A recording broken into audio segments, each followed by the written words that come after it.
De Zolder à Francorchamps, à présent, le plus beau circuit du monde n'accueille pas que la Formule 1.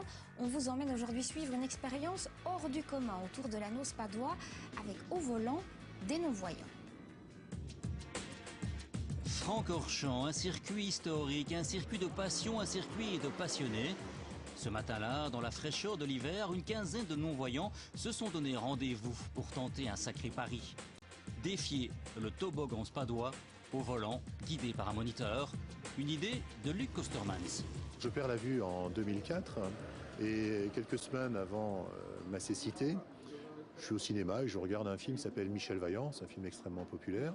À un moment donné dans ce film, la compagne de Michel Vaillant lui cache les yeux sur le circuit des 24 heures du Mans et elle lui annonce les virages et il fait le tour du circuit. Quand je perds la vue, je repense à ces images et je me suis dit que c'était peut-être réalisable, c'était peut-être faisable, à savoir mettre des non-voyants au volant d'une voiture sur un circuit de F1. Une idée folle, imaginez-vous seulement quelques minutes vous déplacer dans votre living les yeux fermés. Robert tente l'expérience du circuit. Regardez par exemple la montée du raidillon.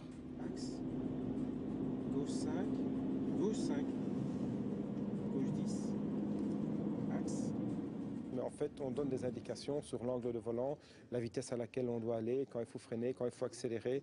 On a des mots bien précis qui permettent aux non-voyants de ne pas réfléchir, d'avoir un comportement un petit peu réflexe et d'arriver directement au mouvement recherché. Déjà au début, le moniteur il vient vous prendre par le bras et vous rassurer. Vous sentez qu'il y a déjà une amitié qui s'installe, une confiance. Et on se dit, tiens, c'est quelqu'un qui, j'ai l'impression qu'il sait ce que c'est que de ne pas voir.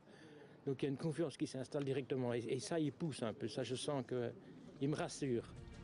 Certains poussent jusqu'à 120 km/h.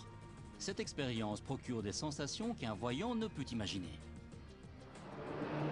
On écoute la voiture en règle générale par rapport, je vais dire, à la carrosserie, par rapport à la liaison au sol, par rapport aux pneus ou quoi que ce soit, ce qui nous permet d'avoir un certain nombre d'informations et puis de prendre beaucoup de plaisir, voilà, lors de la conduite. Ami et admirateur de Luc, Raoul Reyers soutient aussi cette initiative.